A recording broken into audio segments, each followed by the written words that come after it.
He left through the back gate. Not the grand ceremonial archway that emperors had walked through for centuries, draped in silk and surrounded by janissaries. No. He left through a small door in the harem garden, in the dark, before the city woke up, carried away in a British military ambulance as though he were a wounded soldier being quietly removed from a battlefield nobody wanted to talk about. And here is the thing that nobody in the official history books wants you to sit with too long. The man in that ambulance was not fleeing an enemy. He was fleeing his own people. He was the last Sultan of the Ottoman Empire. 623 years of dynasty, 600 years of Caliphate, the shadow of God on earth. And he was being driven away in secret, in the pre-dawn darkness of November 17, 1922, because he was more afraid of his own countrymen than he was of the foreign warships anchored in the Bosphorus right outside his window. And the question that history has never fully answered, the question that some Turkish scholars are still arguing about today, is whether what happened to the Ottoman Empire in those final years was a collapse, or whether it was something far more disturbing than that. Something that looks, the longer you stare at it, almost like it was arranged, almost like someone let it happen, almost like the last man standing in a 6th century dynasty made a choice, and then spent the rest of his life pretending he hadn't. His name was Mehmed Vahideddin. Born January 14, 1861, in the Dolmabahce Palace, on the European shore of the Bosphorus, in a room overlooking the very water he would eventually flee across. His mother died when he was 4 months old. His father, Sultan Abdülmecid I, died when the boy was not yet a year old. He was raised by stepmothers, by servants, by palace tutors, surrounded by the gorgeous, suffocating world of the imperial harem, a world of silk curtains and whispered protocols, and 42 half-siblings he barely knew. He grew up, by most accounts, as a quiet, deeply interior man. A man who collected stamps, a man who loved animals, a man who was religious in a way that felt private rather than political. And when you read descriptions of him from the people who actually knew him, a picture emerges of someone who was extraordinarily intelligent, almost excessively perceptive, and profoundly, chronically afraid. Not of enemies. Of being wrong. Of choosing the wrong side. Of making the one mistake that could not be undone. And that fear, that specific architectural fear, would come to shape every decision he made during the 4 years he sat on the Ottoman throne, and it would ultimately cost him everything, including the empire itself.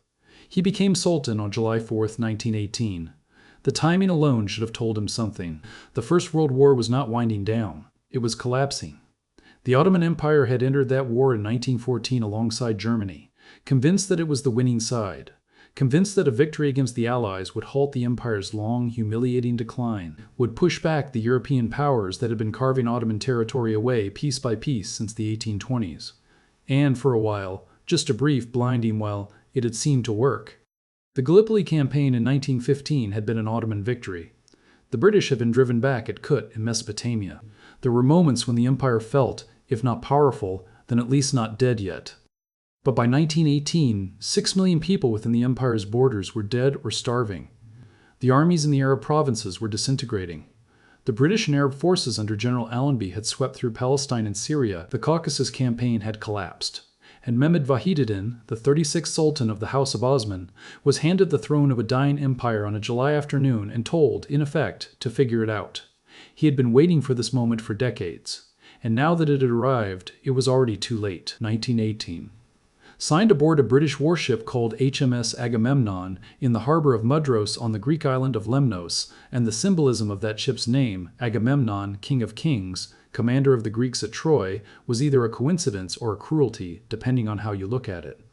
The terms were devastating. The Ottomans had to open the Dardanelles and the Bosphorus Straits to Allied warships. They had to surrender their remaining military positions outside Anatolia. They had to allow the Allies to occupy any Ottoman territory if the Allies decided, at their own discretion, that there was disorder. That last clause was not a legal term. It was a skeleton key. It meant the Allies could go anywhere they wanted, whenever they wanted, for whatever reason they chose to call disorder. And the Ottoman delegates who signed that armistice, who presented it back home as something other than unconditional surrender, they caused, in the words of those present, deep disillusionment and anger in Constantinople. Because it was, in fact, unconditional surrender. It was the end. And everyone in the capital knew it, even if no one was allowed to say it quite that plainly. What happened next is where the story becomes genuinely unsettling, Not in the dramatic way of battles and explosions, but in the slow, interior way of a man making a series of decisions that each seem almost reasonable in isolation, and only become horrifying when you see them all together. Because Mehmed Vahideddin, the new Sultan, the Caliph of all Muslims, the commander of the faithful and successor to the Prophet of the universe, he decided to cooperate. He decided that the way to save the dynasty, to save what remained of the empire, was to give the Allied powers what they wanted, to be useful to them. To demonstrate that the Ottoman Sultanate was not a threat, was not a problem, was in fact the most reliable, most manageable governing structure available in this complicated corner of the world. And so, step by step, quietly, with what his defenders would call pragmatism and what his enemies would call collaboration, he began to dismantle the architecture of resistance around him. In December 1918, he dissolved the parliament. Think about that for a moment. The Allied powers had occupied Constantinople. British soldiers walking through streets where Ottoman citizens still lived, still prayed, still went to market, and the Sultan's response was to dissolve his own parliament, to remove the one institutional body that might have pushed back, that might have created friction, that might have said no. His supporters have argued for 100 years that he had no choice, that the Allies demanded it, that without this concession they would have cracked down even harder. And perhaps that is true. But there is something about the specific sequence of these decisions, the speed, the totality, the way each concession seemed to arrive before the Allies even fully asked for it, that makes you wonder, even as you watch it happen, whether this was a man trying to save his empire or a man trying to save himself, and whether, by this point, he had already stopped believing those were the same thing. The nationalists were organizing. Out in Anatolia, away from the occupied capital, a resistance movement was gathering around a general named Mustafa Kemal, the same Kemal who had led the defense at Gallipoli, the same man who had become the most recognizable military hero of the entire Ottoman war effort. Kemal was not a sultan's man. He was not a palace man. He was something the empire had rarely produced and could no longer contain. A man who had looked at what remained of Ottoman power and concluded, with cold clarity, that the Sultanate itself was the problem. That as long as a sultan in Constantinople was making deals with the British, the empire, or whatever came after it, could never be truly free. And so Kemal went to Anatolia. He set up a provisional government in Ankara. He began organizing an army from the remnants of Ottoman military units that had refused to disband, from veterans who had walked home from the fronts and found foreign soldiers on their streets and decided, without anyone telling them to, that this was not acceptable. Now here's where the history becomes genuinely strange. Because in May 1919, something happened in the port city of Smyrna, today's Izmir. That changed everything. Greek forces, backed by the British, landed in Smyrna and began occupying the city. And the reports coming back to Constantinople were not merely military reports. They were accounts of violence against Turkish civilians, of killings and expulsions, of a population being pushed out of a city they had lived in for generations. And the Sultan, the man who had been cooperating with the British, who had been dissolving parliaments and making concessions and presenting himself as a reliable partner. When word reached him of what had happened in Smyrna, he reportedly wept, openly, in front of his advisors.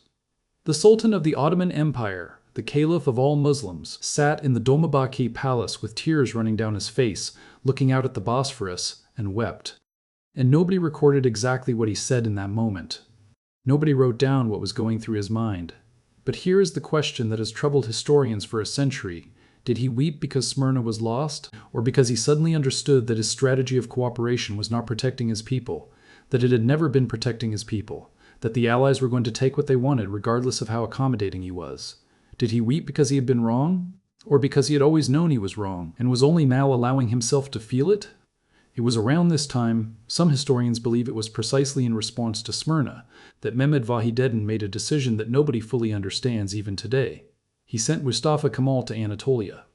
Officially, Kemal was being sent as the inspector of the Ninth Army, a bureaucratic assignment to restore order in the eastern provinces. But the powers granted to him were extraordinary, far beyond what a simple inspectorate would require. Kemal had authority over multiple army corps, the ability to coordinate civilian authorities, the power to act largely independently of Constantinople.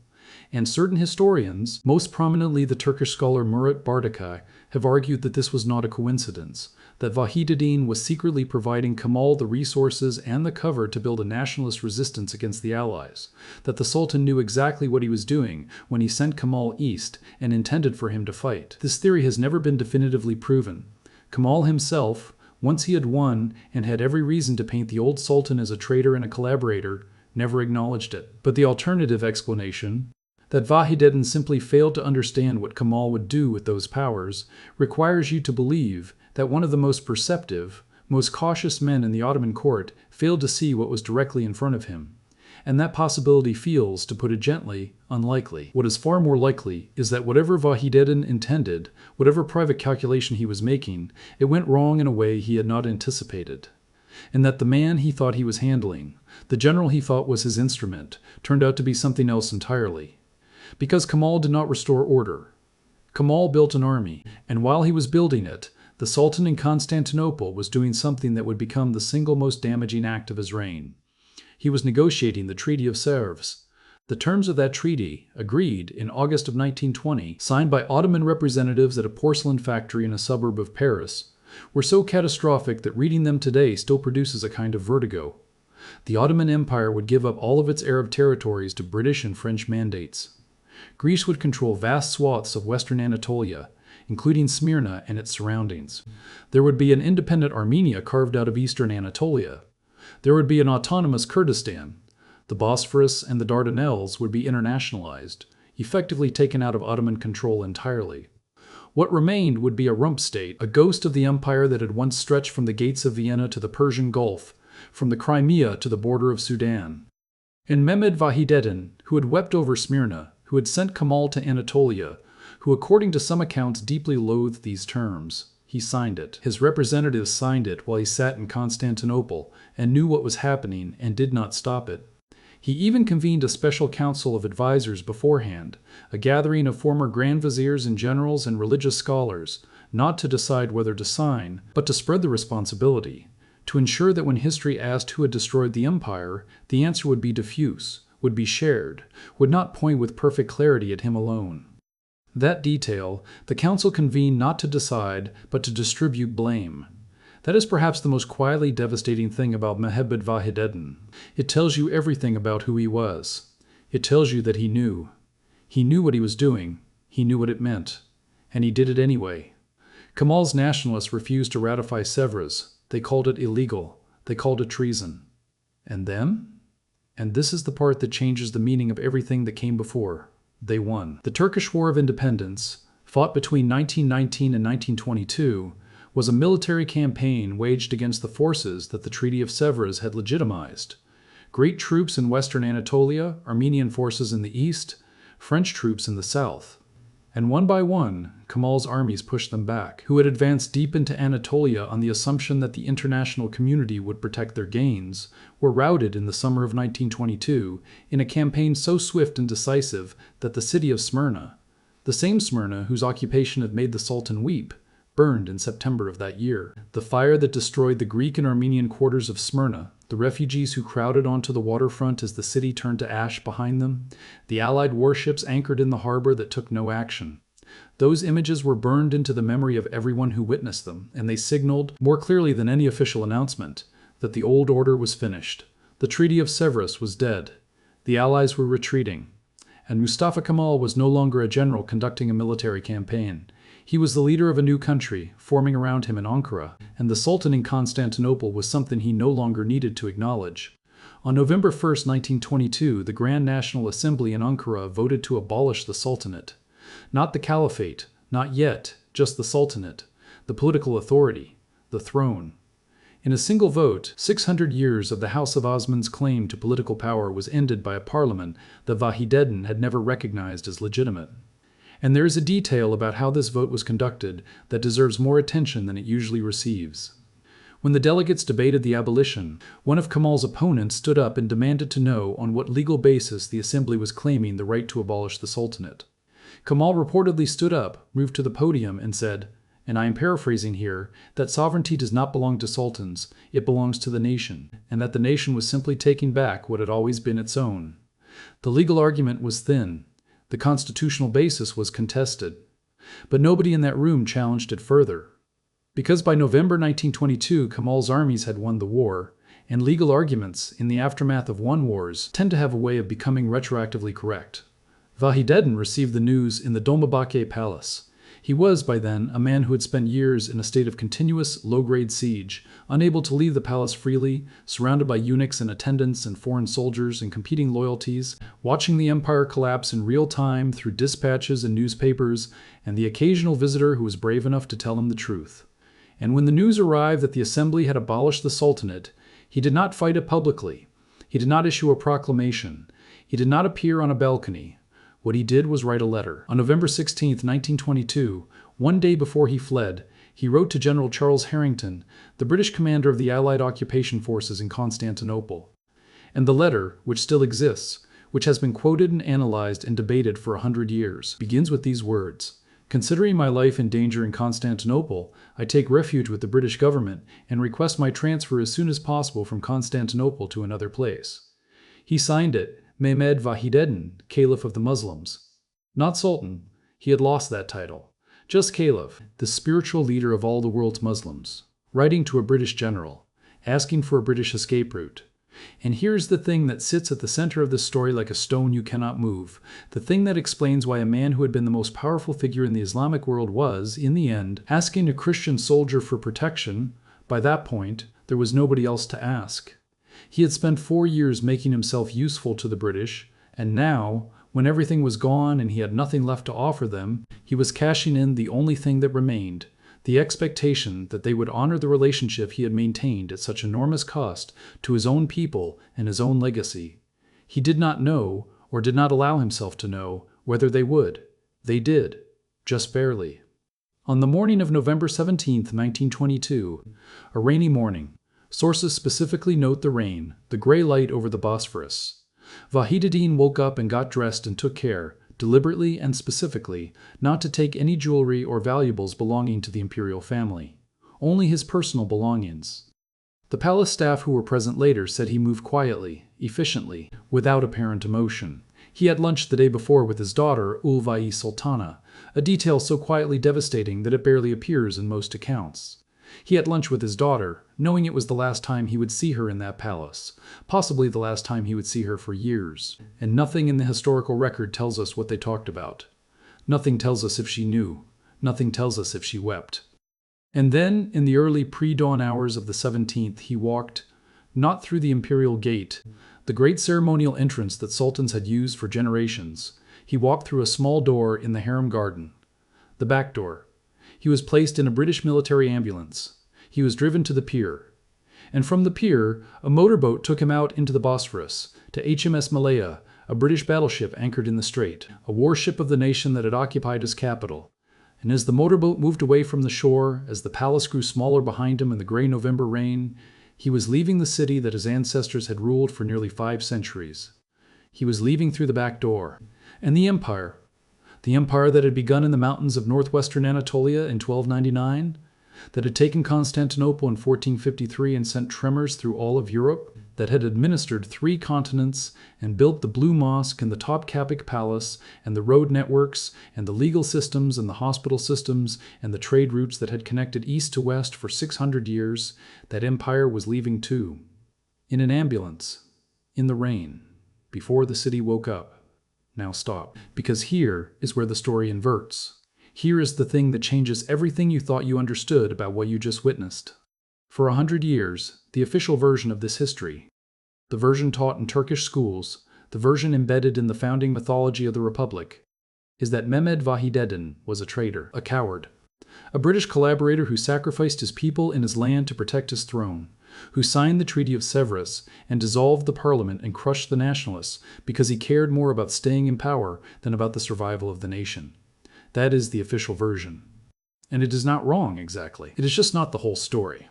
Because the whole story includes a theory supported by a minority of serious historians, a theory that Vahideddin himself advanced from exile in Italy until his death in 1926, a theory that has never been fully refuted, which suggests something far more complicated, which suggests that Vahideddin's cooperation with the Allies was not betrayal, it was cover, that he had deliberately maintained the appearance of compliance precisely to buy time, to keep the Allies focused on him and on Constantinople while Kemal organized in Anatolia, that when he sent Kemal east with those extraordinary powers, he knew, he intended, for Kemal to build exactly the resistance that ultimately won the independence war. And that Kemal, once he had won, once he had the power and the army and the international recognition, chose not to acknowledge any of this. Chose to build his new republic on the narrative of the Sultan's betrayal. Chose to make Vahidettin the villain of the story. Because a story that needs a villain and a story that needs a founding hero cannot have them be the same person. So ask yourself, whose version do we have? We have the version of the man who won. We have the history written by Mustafa Kemal Ataturk, by the Republic of Turkey, by the men who had every reason to ensure that the last sultan remained, forever, a cautionary tale rather than a complicated human being. And we do not have, we have never had, the version of the man who lost. Because the man who lost went to Malta, and then to the Hejaz, and then to San Remo, Italy, where he spent the last years of his life writing memoirs that nobody in power wanted to read, and making appeals that nobody in power wanted to hear, and dying poor and forgotten on May 16, 1926, in a rented room by the Ligurian Sea. He was 65 years old. He died in exile. He never went home. He was buried, at his own request, in Damascus, not in Istanbul, not in the great imperial mosque complexes beside his ancestors, but in Damascus, in Syria, because he was not allowed to return to the city of his birth. And even in death, even in the question of where his bones were allowed to rest, the last sultan of the Ottoman Empire was a man who had lost the right to belong anywhere. His son, Prince Mehmed Ertuğrul, had been 10 years old on that rainy November morning when the motorboat carried them both out to HMS Malaya. 10 years old, watching Constantinople disappear into the gray light. He grew up in exile, in Malta and in Cairo and wherever the family's diminishing resources could sustain them. He never married. He died in Cairo in 1944, childless, the last direct male descendant of Mehmed VI. The line ended there, quietly, in a city that was not his home, in a world that had largely stopped caring about the Ottoman dynasty 20 years before his death. The Caliphate, the religious title, the spiritual leadership of all Muslims that had existed in some form since the 7th century, was abolished by the Grand National Assembly in March of 1924, just 16 months after the Sultanate. Everything ended. Not in a battle, not in a dramatic final stand, but in votes and letters and ambulances and motorboats in the rain. And here is what haunts me about this story. What should haunt you, if you have been paying attention, which is that we have spent the last 100 years looking at the collapse of the Ottoman Empire as something that happened to it, as though it were a natural disaster or an external force, as though the empire were passive and the world simply acted upon it. But the closer you look, the more it seems like the empire was not destroyed. It was navigated. There were decisions at every step that could have gone differently. There was a parliament that was dissolved. There was a treaty that was signed. There was a general who was sent east.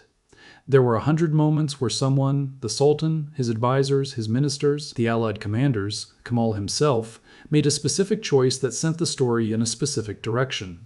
And the empire that resulted, the Turkey that emerged, the borders and the identities, and the geopolitical arrangements that we still live with today, they are not the residue of an inevitable historical process. They are the residue of those specific choices, made by specific people, who were afraid, or ambitious, or confused, or calculating, or all of those things at once, and the world they created when they made those choices.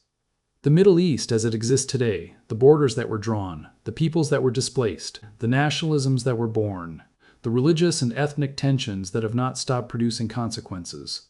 All of that flows from the back door of the Dolmabahce palace, from the ambulance in the rain, from the motorboat crossing the Bosphorus in the gray dawn of November 17, 1922. And the last sultan of the Ottoman Empire sat in that motorboat and watched his palace get smaller and knew, in the specific, terrible way that only very intelligent people can know things they cannot stop, that the history he had spent his life trying to control was already writing him out of itself. His wife Inira, the one who had divorced him years before his accession to the throne, tried to see him in San Remo in 1922. She traveled there, to the Italian Riviera, to the rented villa where the deposed sultan was living on the charity of foreign governments, and she was turned away. He was not told she was there. She was not allowed to see him. She eventually went to Egypt. She tried to take her own life twice. The first time, someone saved her. The second time, nobody did. She drowned herself in the Nile in 1930.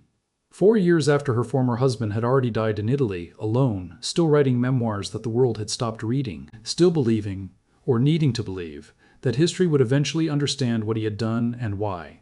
He had been, for 4 years, the caliph of all Muslims, and the Emperor of the Ottomans, and the Commander of the Faithful, and the Shadow of God on earth. He died as a pensioner in a foreign country with a frozen bank account and a title nobody recognized anymore. And when the Caliphate was abolished and his entire dynasty was declared persona non grata, 150 names, a who's who of the Ottoman ruling class, formally expelled, legally forbidden from returning. It was not the end of a dynasty so much as it was the end of a way of being in the world. A particular relationship between power and legitimacy in history that had existed, in one form or another, for 600 years simply ceased to exist. Not dramatically, not with a final battle or a burning palace, with a vote, with a list of names, with a man in an ambulance, in the rain, going through the back door. And here is the question, the one that nobody who has spent time with this history can fully escape. Here is the question that I want you to sit with, not as a historical curiosity, but as something personal, something that concerns you directly. How do we know whose story we are living in? How do we know whether the version of events we have inherited, the founding narratives, the national mythologies, the official histories taught in schools? How do we know whether those stories are the truth of what happened, or whether they are the story told by the people who won? The Ottoman Empire fell, the Republic of Turkey rose, and the Republic needed the empire to have been weak, corrupt, complicit, needed the last Sultan to have been a traitor and a coward. Because an empire that fell despite a legitimate and intelligent attempt to save it is a much more disturbing story than an empire that fell because of its own failures. One of those stories allows you to believe that the right people won. The other just leaves you standing in the rain on a November morning, watching a motorboat move across a gray strait, wondering what was really lost and whether anyone in power will ever allow you to know. The table on which the Armistice of Mudros was signed, the table on which the Ottoman Empire formally surrendered in 1918, beginning the chain of events that led to everything you just heard. That table is currently on display aboard HMS Belfast, a museum ship moored on the Thames in London. It is accessible to the public most days, for the price of a ticket. You can walk up and look at it. You can put your hand near it, though you are not supposed to touch. And most of the people who walk past it on any given day have no idea what it is. Neither did he.